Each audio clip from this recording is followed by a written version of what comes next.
Ready to start your journey? Whether it's your first workout or you are a seasoned athlete, Endurance for Everyone Coaching wants to work with you. Our coaching team has worked with athletes from beginners to USAT national qualifiers and are comprised of experienced runners, cyclists, and triathletes who have a passion for healthy living and have been where you are. We offer comprehensive coaching programs from weekly support to basic consultation, all designed to help you achieve your goals. If you want to take your performance to the next level, look no further than Endurance for Everyone Coaching. Go to www.teamE4E.com and click on the coaching link or send an email to teamE4E@enduranceforeveryone.com. And let's get started. Welcome to this week's Endurance for Everyone podcast.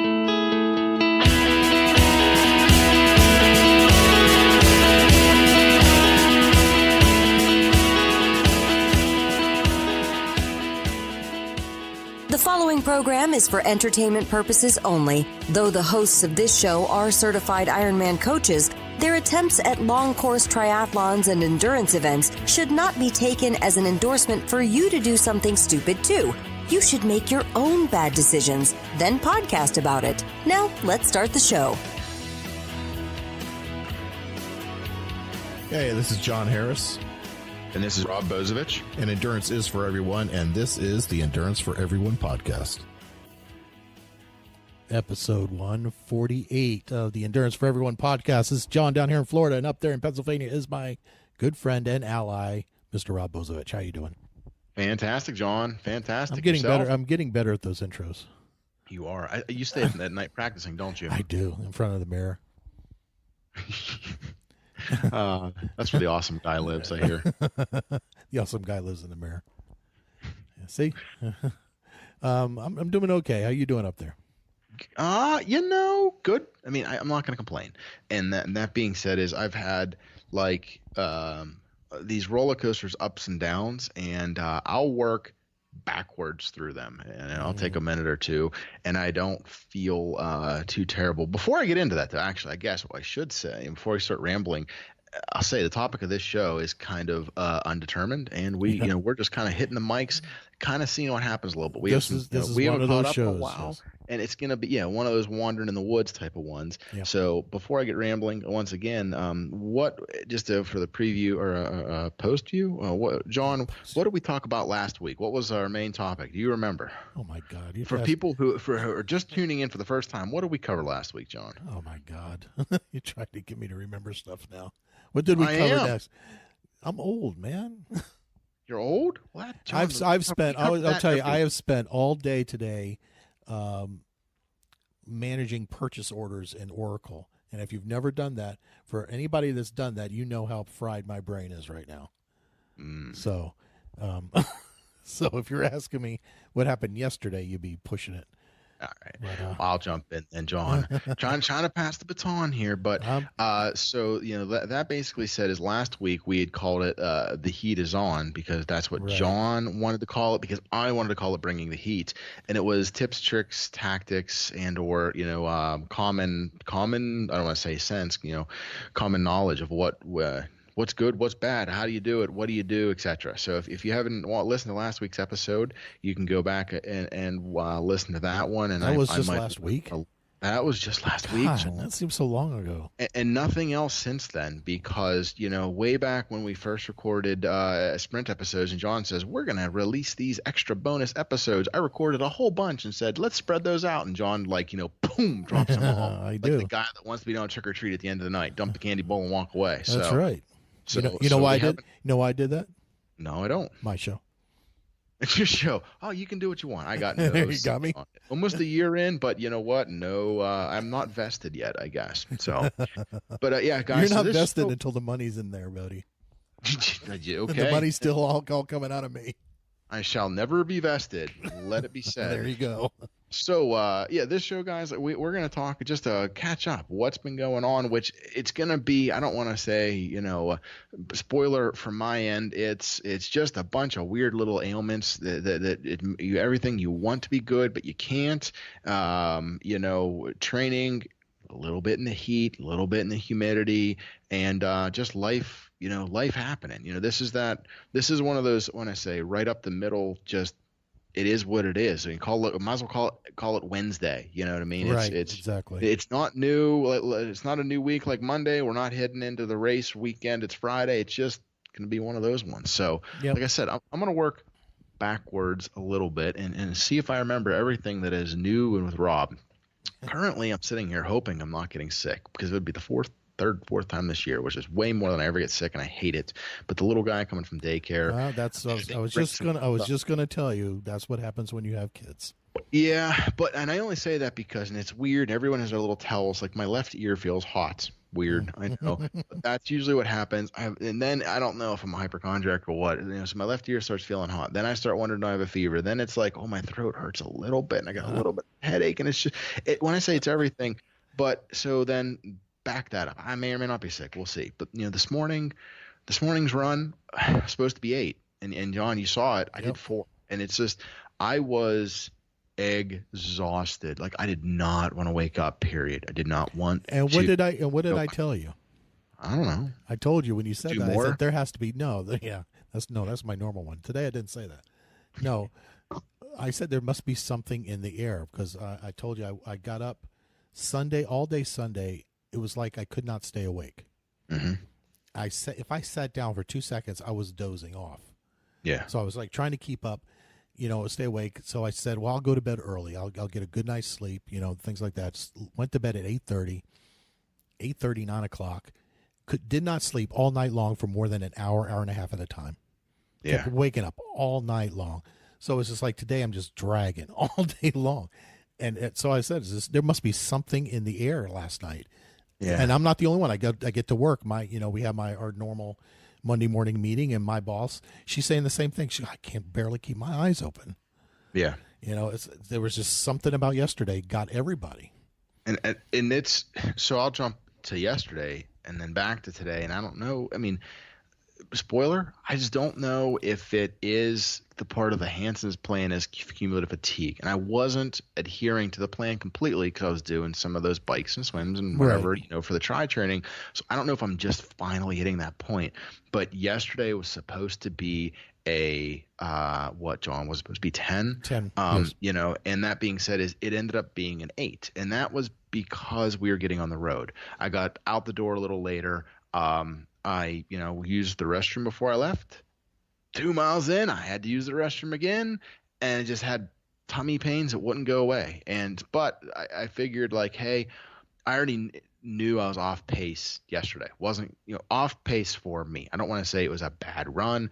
A normal run that should have been like about a 9-minute pace, and I think I ended up clocking in at 10:30 or 11. Oh, yeah, it was over 10. Yeah. And for me, that's not where I need to be on that run. No. But I could have just said, nope, it ain't the day, and I could have went home. But I when I say stuck it out for as long as I could until I had to be home to get ready to leave, and then that ended up being 8, so a couple miles short, and it was a lot of run walking, a lot of time we did a lot of travel yesterday. 2 hours down, hang out with family all day in the sun, which could play a part of it too. And then 2 hours back, and then was at doing some other stuff. We had to take care of an appointment that should have been like an hour that ended up being like we didn't get home. Long story short, I say that a lot. We're on the road really early, and I didn't get home till after dark. It was an extremely long day. I slept like a rock. I can't say that I tossed and turned last night, but once again, I was just exhausted. My alarm went off. I didn't want to get out of bed, so I pulled the old, I'm going to put my shoes on. And I put my shoes on. I went for a run, first mile, once again, like 10:50 or 11. And then the second one was down where it was supposed to be in my pacing for like a 9. And then it just started creeping back up. I was 3 miles into the run. I could have laid down and took a nap right on the side of the road. I was just so tired this morning. I don't know, whatever. But, I did have a few good runs, prior to that. So what was it then? Saturday, I had a pretty decent run. My pacing was where it should have been. I had the little guy in the stroller. Like I think I called you from the run. You called me when I was on my way home from my run. Yeah. Yeah, and I was like, and I think I said then I was ultra geek. Like I put everything Mhm. together that I said we were supposed to do. So I'm pushing the little guy in the stroller. I'm wearing a hydration pack because I'm testing it out. Not that I necessarily needed the water on the run, but I want to get used to the pack, the weight, etc. Yeah, So that's a good idea. hey, 10 miler, pushing the stroller, up and down, not major hills, but some hills. I had my road ID on, like you name it. Like I had like full blown like I'm jumping into this. So that was Saturday for me. Friday was just a regular run. Thursday, working once again, working backwards for a reason. I went to a run club, which my school or my town doesn't have it, but this is in the next town over. They do, and one of my friends does it, and he said, "Hey, can you come help out? Or just going to come hang out, help out, whatever." And so they have like when I say the official spring and fall. So the summer is kind of it's all a club anyways, but the summer is much lesser kids. Like in the regular session, if you will, they'll have 30, 40 kids in the run club. They had like maybe 15. And I sent you a message and I had said, running when I say running with kids was I ran harder that day on those sprints than I think I've run in a long time, to the point where like 3 hours later my elbows hurt because I was running and pumping my arms so hard. You know what I mean? Like trying to outrun 12-year-olds, and Yeah. I can't do it. But the key part, and I don't know if I shared that with you or not, and that is I didn't realize I was going to be running with them. I thought we were just hanging out. Didn't realize it's like full contact sport jumping in. So I ran. My buddy gave me a pair of shoes. They're about a half size too small. So I took them off and actually ran. I ran one lap in the shoes, took them off, and then ran barefoot. And then so we ran 15 minutes around this little track. It's basically around this little football field. And then then the kids broke into two groups. One of them did almost like a suicide drill, out back, a little progressively farther. We call them shotguns. If you do it on the football field, it's like you go to the 10-yard line and back, Yeah, the 20 they were called and back. suicide sprints when I was There playing. you go. Yeah. And then so on the final one, once you went out farthest back, then you went back out around that cone, ran through a ladder. So once all the kids did that twice, they switched the groups. The other group was running with a little parachute. I didn't get the chance to run with the parachute. It probably would have killed me, but it would have just pulled me backwards. That would have been kind of But cool to try, though. they have them, so next time I might Yeah. give it a go. Yeah. But yeah. so I'm doing all that barefoot, and so when the kids are doing the drills, you're kind of just standing around. But I ran 15 minutes barefoot. Was good. Nothing happened. Then we did the drills, and I did the drills barefoot, and then they do a relay at the end. So they break up, they count off of however many kids and coaches, and everybody gets in. They pick a kid as a captain. They pick, if it's 3 teams of 4, 4 teams of 3, or what, just however it works out. So that way they like to have 3. When I say 3 people on a team, as many teams they can have, because the track, they kind of just break it into thirds. There's a pole, there's a building, there's a field goal post. Those are the 3 easiest landmarks about a third of the track. So kid 1 takes off, or adult, whoever it is, runs the first third, taps, the next person runs. That's how a relay works. Runs to the next, taps, and goes. So I ran anchor. If we did 3 races, 2 out of 3 times, and once kind of in the center. And like I said, I'm sprinting all out barefoot on this little, blacktop asphalt track, trying to, once I beat a kid and twice I lost, but it was a lot of fun. Like I said, I ran harder. I was just drenched with sweat, and it felt fantastic. Probably had fun, right? Oh, it was Yeah. so fun. So 'Cause if you're anyone playing, out yeah. there has any opportunity to get out there and go do this, or if the opportunity to start one of these, because these guys are going, these guys are out doing they're volunteers, they're parents. So anyone, if you have the opportunity to go do any of this, I highly, highly, highly recommend that you go and you do it. That being said, this was a big victory there, and I'm backing up a few days because now I'm gonna go. I guess I'm going reverse chronological. That morning was the first run that I had done in 4 days. Yeah. And I'd gone out for a air quote easy 6 just to see how I felt. I went out, was visiting my brother-in-law the weekend prior to that. And I had given on the update on the last show, I had these new shoes, Saucony, Lightform, whatever. Best I could tell, I have to blame the shoe. And when I say it this way is I went for a run on Friday before we left and wore those shoes, felt fine. And we have a 5-hour drive from our house to Columbus. And as I'm driving out, I start feeling not necessarily Achilles cramp, but down in the foot on the back pain. But if I stretch it, it would feel a little better. Next day, I woke up on Saturday. It was tight. Like I had a hobble going down the steps. It hurt. But we went to the zoo. It kind of stretched out through the day, and that was fine. Went for my run. I forget what I had that day, maybe an 8-miler.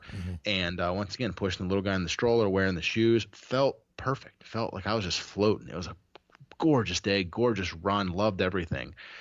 Ran that mid-afternoon, 2, 3, 4 o'clock, I can't remember. I wake up at 2 in the morning, couldn't put my foot on the ground.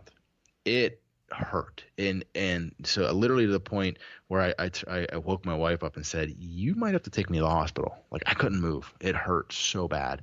So we laid there for a while, and I kind of said, well, I'll stick it through till at least morning. I'll grit, be a guy. I'll grit through it through the day. And if nothing else, because I don't want to go out of network healthcare emergency room in the morning for, it sounds stupid to say, foot pain, you know what I mean? Because I didn't fall. I didn't break it.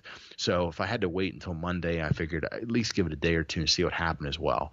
So the next day, anyway, that night I was researching, and 9 out of 10 articles come up and say one of two things, Achilles tendonitis, but all the symptoms basically are like run down your leg over the back. And this is just outside of this. It's like that little bony thing on the outside of the back of your foot. Yeah.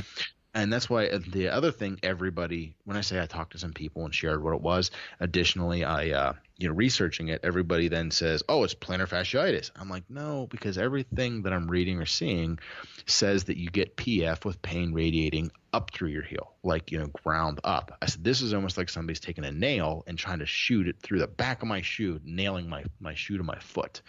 So a couple of days of not running, a couple of days of then I put the little like moleskin strippies like to flank it right and left in order to alleviate the pressure, so there was no direct pressure on it. Like I said, Thursday was the first day that I was able to run again. Thursday, Friday, it's alleviated itself, it's gone away, and consequently I haven't worn those shoes since. Yeah. So that's why I went backwards through time, because just a lot of little random things that are happening, but not necessarily anything that's like, hey, let's talk a whole show about foot pain, because spoiler, rest it and it went away. Yeah, imagine that, right? Go figure, right? Yeah, but you figured it out pretty quick that it was the shoe, because as soon as you didn't use the shoe, went back to your old shoe, it was fine.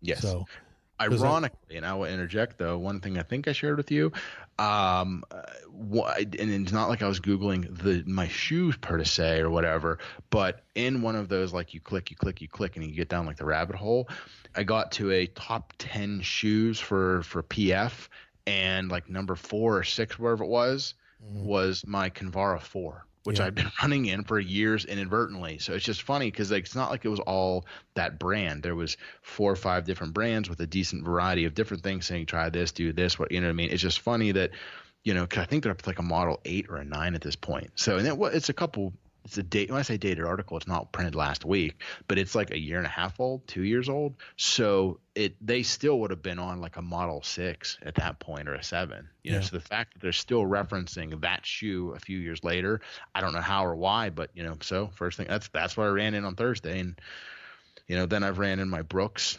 and once again, go back to what's been working, and I haven't had any issues. Yeah. Well, I mean, it's the shoe. People fall in love with certain shoes for a reason, because those are the ones that feel the best. And it's funny, like when you go back years now, when I first hurt my foot, I first started having the problems. It was on it was in a Saucony, like flat shoe. Mm-hmm. It's the first time I ever had problems. And because I was an idiot this is back in 2012, not that I'm not an idiot now, but I was more of an idiot then. I did it like 3 weeks before a 70.3 race. It wasn't an Ironman. It was an unbranded race.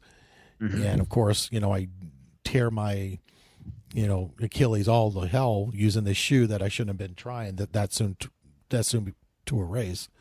Yeah. And I think I did that 70.3 in like 10 hours. Mm-hmm. It was awful. It was an awful race, but I was fine through the swim. and through the bike. But when I got into the first 3 miles of each loop, were in the trails, and it just killed me. Yeah. Even though I had gotten out of that shoe by that time, I figured out it was the shoe, but it's too late, And I've had foot issues ever since, So, I mean, lately it's been better. So, but my marathon training started this weekend. So Go on. More about it, John. Well, that's what you caught me on my way home from Saturday. Sounds really bad. That's where I happened to reach you on the phone, John. And I actually answered. Yes.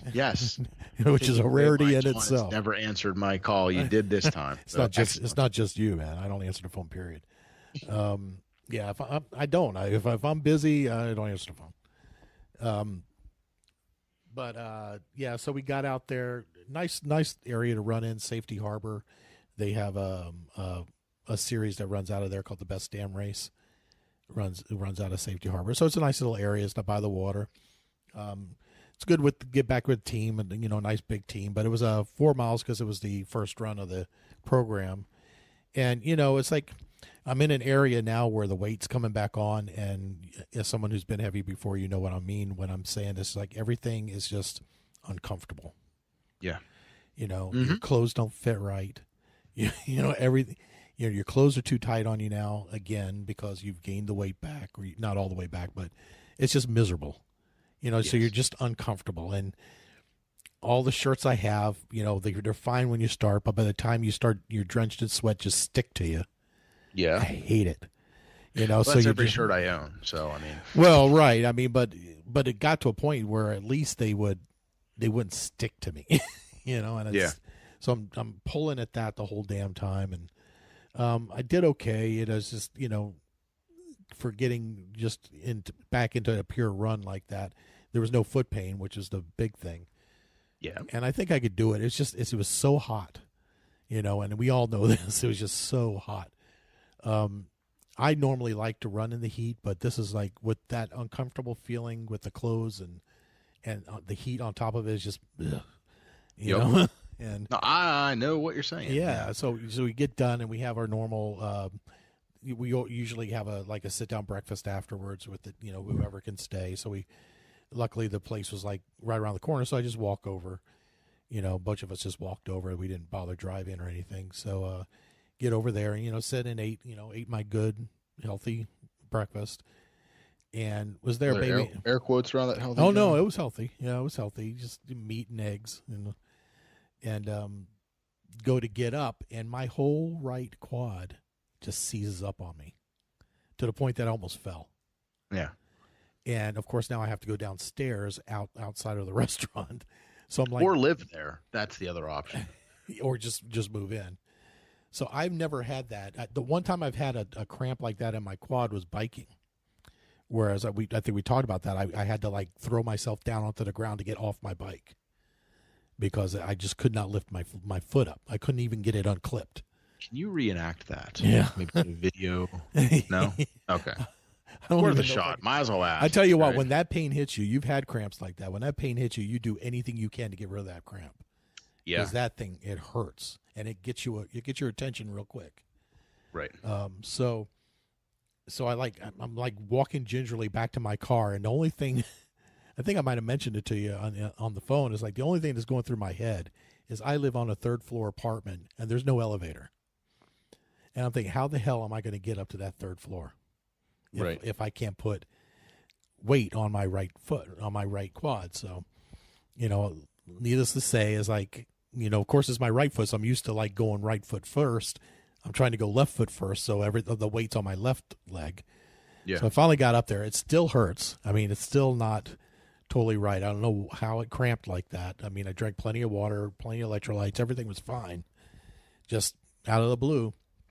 Then I get up this morning, after that night, and I think it was probably the way I was sleeping and probably tossing and turning, but I mentioned it to you before the show, but have you ever just been standing there or sitting there and a stitch comes in your side so hard that it doubles you over and you can't breathe? So you didn't say just standing around. I was just standing there. I can't say that I've honestly ever just been like, oh, I'm dying, but like running or slight weird awkward movement, yes, but just like I was just completely standing there. stationary and my body shutting down on me, no. No, I got out of the shower. I was fine. Got out of the shower, brushing There's my an image. yeah. You can use it later. Brushed my teeth, stood up, turned around to walk over, to start getting dressed, and my whole rib cage just like seized up on me, to the point it took my breath away. And I'm raising my arm. I'm raising my arm right now as I'm talking. It still hurts. Yeah. I was like, I don't know. It's happened to me before. I don't know what causes this. I'm not quite to the side stitch pain, and I don't know, once again, if it's just something up or off, or really, once again, if it's cumulative fatigue setting in or what it is. But right now, as I'm standing here, it does just feel like somebody has used my rib cage like a speed bag. I mean, I haven't been doing like it's not like I did P90X or Insanity, like I've jumped, twisted. I've just went for a run. But like, seriously, my core hurts. So maybe it's something in the air. Maybe we're all being poisoned. Well, yeah. It's not even where you normally get a side stitch from running. It's up near my chest, like almost under my arm. That's pretty far up. Yeah, and it was John, to the point that I could not. If it's rare enough, they might name it after you. The Harris syndrome. No, I wouldn't call it Harris syndrome. I'm not a Harris, but it was almost like it was hard to breathe. Mm-hmm. It's like it felt like my lungs were being compressed. If that makes sense. And I don't know what the hell. So I'm like, all day long, I'm like, every time I move, I'm going, oh, and I'm like, of course I'm at a desk, so even to turn around is like, I was getting help from one of the people that work for me. And she's like, why are you groaning like that? It's like, because I want to. I thought you were in shape. I thought you did all this stuff. I said, this is why I'm groaning. Round is a shape. Round so is pear, and so is triangle. But it's just, yeah. I mean, I've talked a little bit about it in the group and everything, but it's just lately I don't know what's been going on, and part of it is the way I'm eating. I'm not eating 100% perfect anymore, so I'm trying to get that under control. But I almost hit 280 again. Wow. That's getting up there. I apologize. That is not a good wow. That is you and I don't, there's a lot of stuff we don't talk about until it's on here for genuine reaction. And that's, I mean, you kind of just said it too, though. And I guess I'll ask and dig a little deeper. How far off are you? Because you said you ate good Saturday, but was that your only good meal of the week or what? No. I mean, I've been eating very well for the last couple of weeks. Okay. But I mean, when I say I'm not eating perfect, it's not like I'm saying I'm eating pizza every day and things like that. But if they had a cake at work, I might take a slice. Yeah, things like that. It wasn't anything out of the. It's not anything. If you looked at my macros, it's not anything that would say, Jesus Christ, John, you're eating 500 grams of carbs. No wonder you can't eat it. I guess I'm in this similar, but we all have our variances or our tolerances, and that is, I'm stagnant, but I can't be thoroughly upset. But that's like, I make some really good decisions and then I make some really poor decisions. And I'm not saying like, hey, everyone, this is how you should eat, but like yesterday for lunch, I had some good stuff. I forget what it was, just a little bit of portion, you know what I mean? It was meat, veg, whatever, and a cucumber. One big, huge, entire cucumber fresh out of the garden. You mean that's what I really wanted, And but that being said, like today, and maybe part of the issue was, and some of it's once again it's gradations. Is Friday we had barbecue. Okay. And that's what led to the distress on Saturday, because I didn't do the bun but I did have, so I had the meat, a little bit of sauce. So there's some sugar in it. Then I had some baked beans. There's some sugar in it. And that, so there's just enough that it still wasn't like really great. But what caused the GI distress was just, I'm going to say had to be the spices or an oil that was in it, because that's something. But John, you make the comment previously many, many shows ago, like, oh, I'm eating like a beep, So like, guess what? I ate that 3 days ago, and I said, I think that caused me some problems. Guess what I had for lunch today? Barbecue leftovers, Yeah. because I'm cheap and I say I can't throw it away, and I know I should, but I really. But Anyways. you know what? I've had this discussion with many people before, and I know you didn't grow up like I did, but I grew up, as I've told you, I grew up very, very poor. Mm-hmm. You do not leave food. Yeah. And so even when I used to, hang around a lot more with Jennifer, and even now, is like if she, she would leave food, and I just can't. Yeah. It just goes against me to order something and not eat it. There's things that, and I'll say no. And when I say certain things, though, like I try to. So when we went out on Saturday, was it Saturday night? We had the food. Mm-hmm. Anyways, yeah, it was Saturday, not Friday night. So it was Saturday night. I had a barbecue into Sunday morning, which is anyway, that's what caused it, because Sunday, Monday was my two bad runs. Saturday was the great run. Pardon me. Look, I corrected myself. Anyway, Saturday night, but Saturday during the day, like we were out at a place, and I had so I got a chicken sandwich at the place, and I got the salad bar. So I went up, and when I say I made the best salad I could, there wasn't a lot of stuff. So it was literally like lettuce, tomato. There had some sunflower seeds, probably had some sort of oil, industrial oil on it, but I wanted a little bit of something, cheese, oil and vinegar, so I actually had two of those salads. And then whenever my sandwich came, I took the tomato, lettuce, onion, and chicken off the bun, cut it up. And so when I say I wasted food, I left the bun because I didn't want the bun. I didn't, but I'll leave like carbs, and I'll leave like potatoes or something like that behind. Like my favorite thing to order and I go out is an omelet or steak and eggs, but 99.9% of places when I'm going to get breakfast, it's okay. So then they give you potato, so you get a hash brown or a whatever, or and bread. I only want the steak and the eggs, or I only want the omelet. I don't want it. They bring it. I don't have a problem leaving that behind. But I do have a really big problem leaving behind meat. Like when I say meat, and that's because in the nicest way, and maybe it's kumbaya or whatever, and that is, I don't think animals should be mistreated. If that animal gave its life so I can eat it, I'm not going to just leave it behind. You're thinking that way, yeah. Yeah. So, but I don't mind leaving a potato behind. Maybe when the potatoes rise up against us, I'll feel different. But I don't know. Attack of the Killer Tomatoes. You've seen that movie, right? Nope. Okay, that's an actual movie. I feel like I've heard of it, but yeah it's something from the 90s if I had to take a guess. Late 80s or 90s. It's from the 70s. Oh, then no. Attack of the Killer Tomatoes. Maybe I'm thinking of Mars Attacks. Mars Attacks, yeah. Anyways. But when I'm at breakfast, I'll tell them to like hold no toast, no potatoes. Mm-hmm. Yeah. What I will eat, which is carbs, is grits. I'll eat grits. Yeah, you had said that the one time I've ever tried it. I'm like, there's certain things that are regional and you acquire taste. What's a grit? And do you ever had scrapple? That's a Philly thing. Oh my God. I think. My dad. Like it? No. Dad. Same page then. My dad used to fry scrapple for breakfast when we were growing up.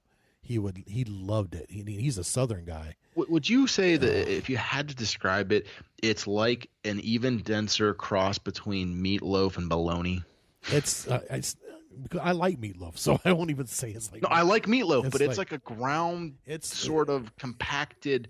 Like if you put that in a trash compactor and hit like max setting like 7 times, like it's like so hard and dense. It's like all the jerky, innards, but not.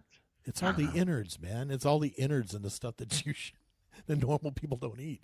It's nasty.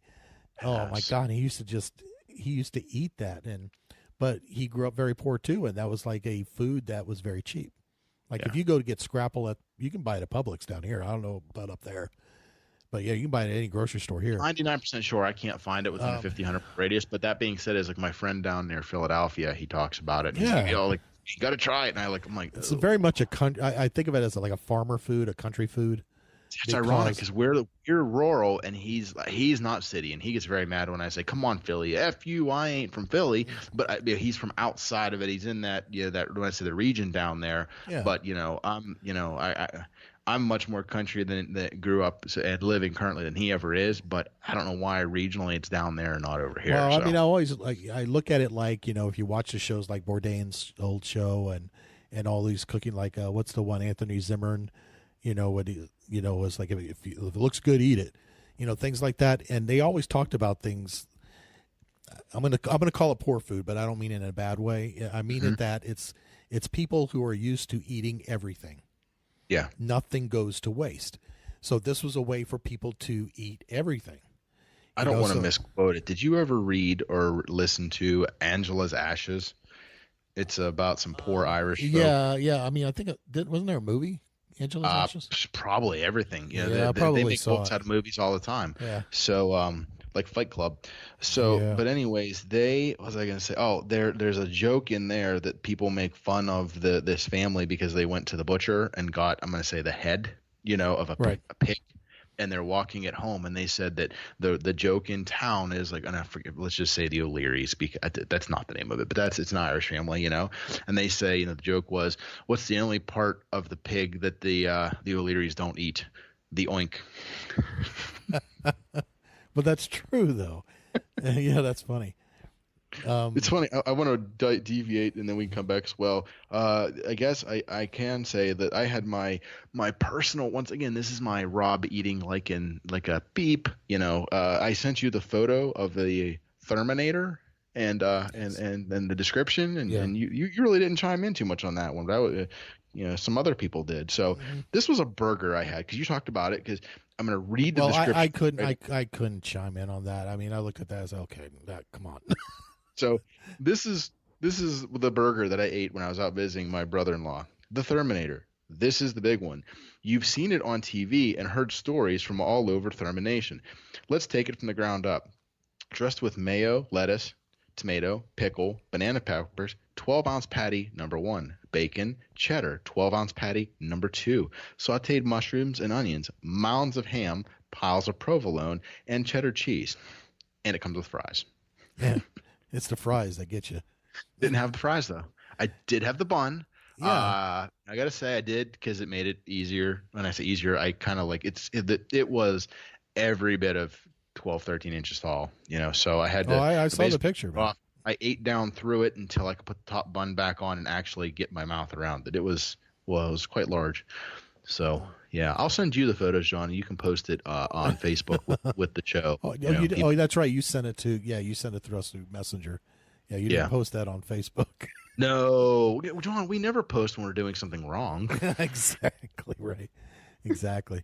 I was talking to somebody today on their page, their personal page, and to talk about comparing and things like that you got to stop comparing. And it's like, yeah, I mean, comparing yourself to people on social media is like you're comparing your behind the scenes footage to their highlight reel. Yeah. And that's what you have to, because you're usually, I mean, not many people are like me who will post their awfulness, Yeah. Most people just post the best of the best, and so, and you're in your head, you're only thinking the worst. Mm-hmm. You're thinking, God, I suck, and things like that. And then you're seeing these people highlight reel and it makes you feel worse. Well, you're not seeing the other stuff. Right. For the most part. It's like, and I told this person, it's like when you know somebody, when you know a couple personally, a man and a woman that are married or boyfriend, girlfriend, whatever, you know them personally, and they fight constantly and they hate each other and blah, blah, blah. But then you see their posts on Facebook that they're like the most loving couple in the world. Greatest husband, greatest. Yeah. Yeah, I gotcha. Yeah, you got to take that stuff. Whenever I see that, I think they're hiding something. Yeah. So that's why, I don't know if you noticed, but I see you post everything freely. Yeah. And I'm the opposite. Occasionally Facebook sends me a message like, hey, he's still alive. Yeah. So. Right. Yeah, you don't post anything. I can give you a tip. All those little red badges that pop up, like 1 new text, 2 new calls, whatever, Right. After a while, they just stop sending it to you. At some point, Facebook used to send you emails. I don't know if they just stopped that in general or just for me, but it was like, hey, you have 37 new notices or this or that or whatever. Eventually that's part of the settings, and I think they got rid of that. But if you if somebody mentions me on Facebook, I get a message. I get an email. Yeah. They have to specifically tag me. If I ignore it, if you ignore it long enough, they just stop contacting you. Awesome. They still know where you're at, man. Oh, probably. They're listening right now. Hi, Mark. Yeah, if he's still in charge. Hey, they're trying to get rid of them, Yep. But anyway, so that was the weekend, and it's the heat is what the heat is, and I think that my whole issue was what I was saying is that just the overall uncomfortableness with how I am right now, and it's hard to. I was talking to Nancy about is that everything's tight. And not like in the good, like that's tight. No, all the clothes are tight. Yo. I got pants that I wear to work all the time. Now they're tight on me again. Yeah. Things like that. So, and it's hard to have the good attitude if you're just uncomfortable. No, it's hard to. I just want to be able to, and I've said this for years. But I just want to be able to one time just go out and run and feel good the whole time. And did you see there was a meme a while back, I guess, and it said if running's hard, run more. Yeah, and that's like in principle it makes sense, but is that really helpful? What you're saying. Yeah, is that helpful? That's like that. It's like the just do it. Is it really? Is that helpful? It's a great marketing tool, but it's not really that helpful. Mm-hmm. It's easy.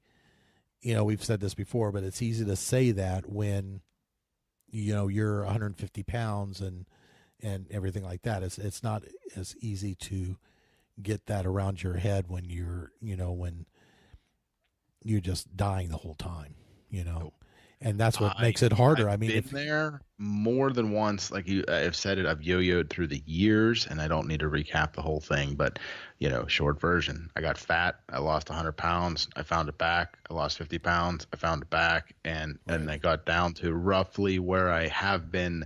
When I say plus minus 20, 25 pounds, right about where I've been. I was stuck at 230 for a while, and then I got down to like 189, back up to 220, and right around where I'm at now. To a good day, 202 on the scale, bad day 212, and that's just, it's water weight. What did I eat? Like literally, like I said, I'll eat really good for a day or two, and then it's just like I'll go crush like a 16 ounce peanut butter cup flurry, or right. swirly or whatever it is, because I've been so good, and then I get mad at myself for the next 3 days when I watch the scale climb, a pound or two or whatever. I know it'll come back off, and I know to make strides and progress, I really just need to, ratchet it down. But I don't know, man.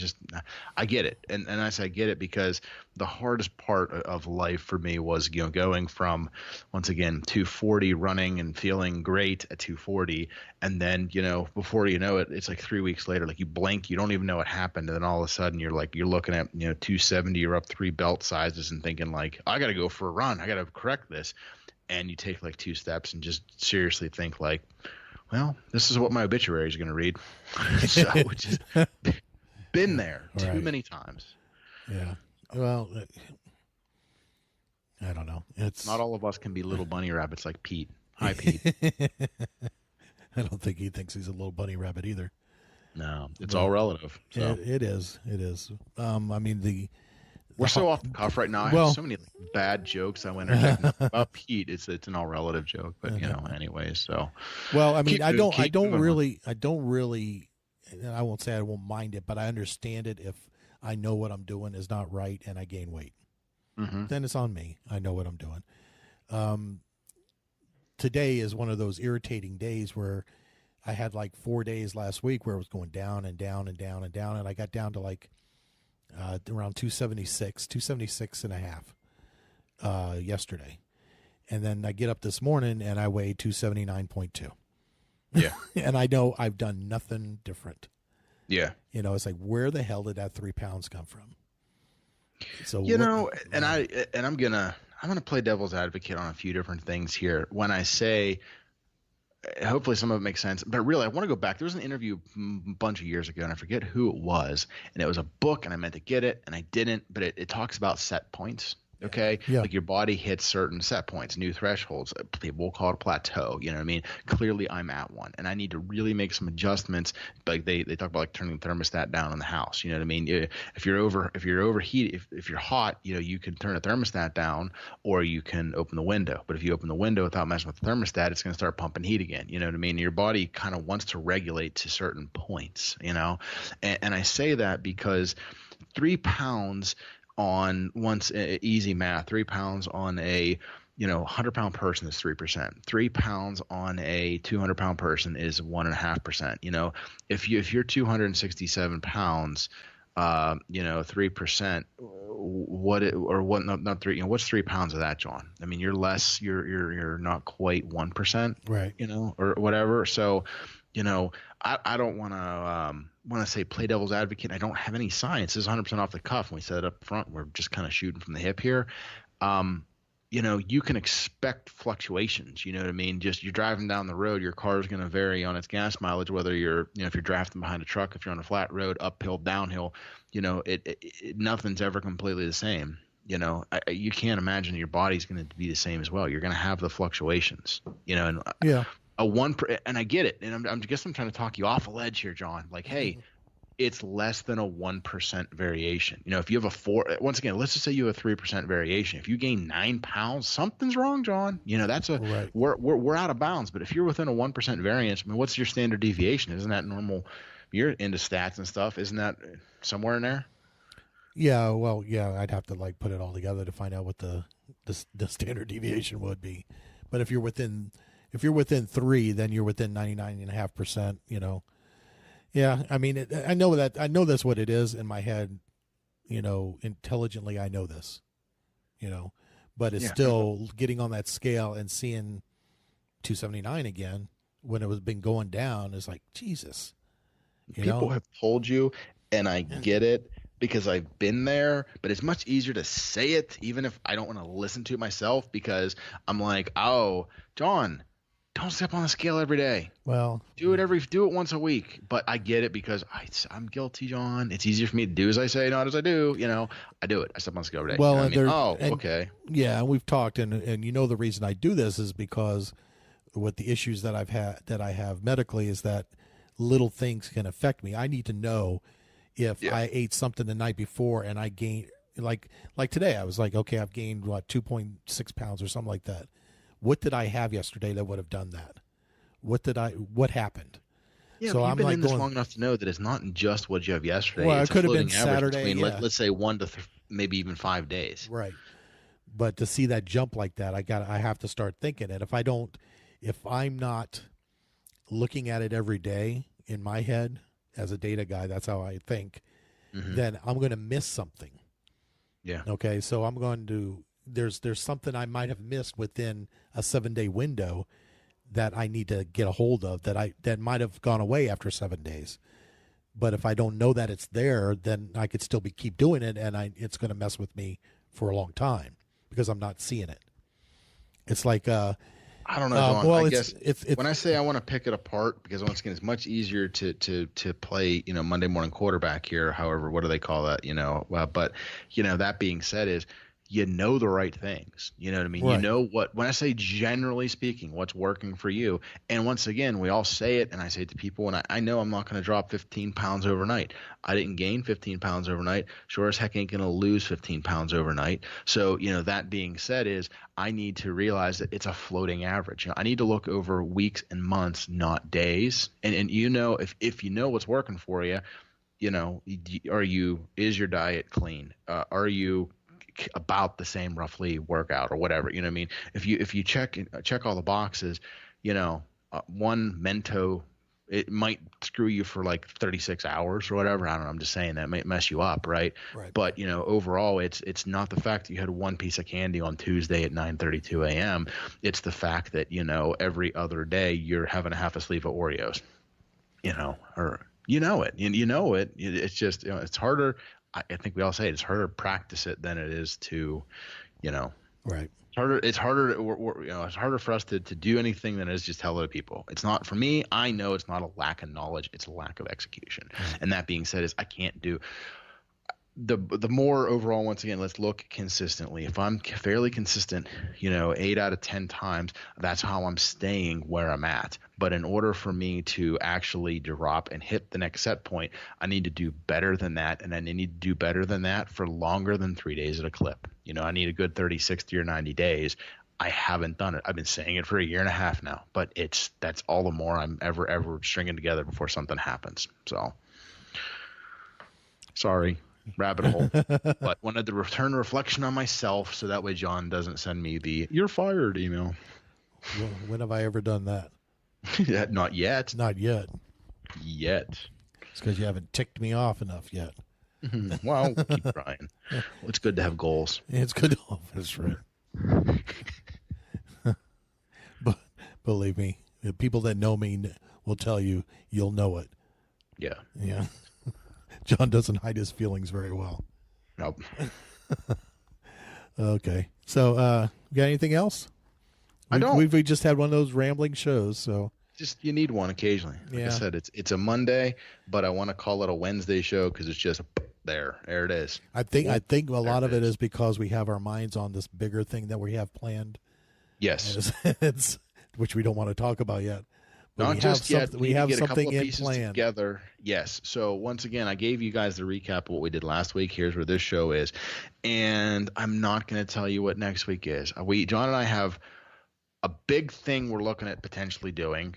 Yep. Ooh, that's what she said. And we also then have a couple of other people we might be talking to, but until they're on the calendar or in the queue, and ready to go, we don't want to drop it. So right. We got some good things coming, hopefully, a nice little variety, and we hope you trust us and stick with it. So, sorry, this one's just kind of rambling and aimless, but hey, it's John's show, and that's what he wanted to do. That's right. We won't charge you this week. That's it. This one's on us. This is a free show this week. Enjoy. Actually, to me, yeah, we'll give you 2 for 1. So if you liked this one, just listen to it again. Let's do it again. There you go. All right.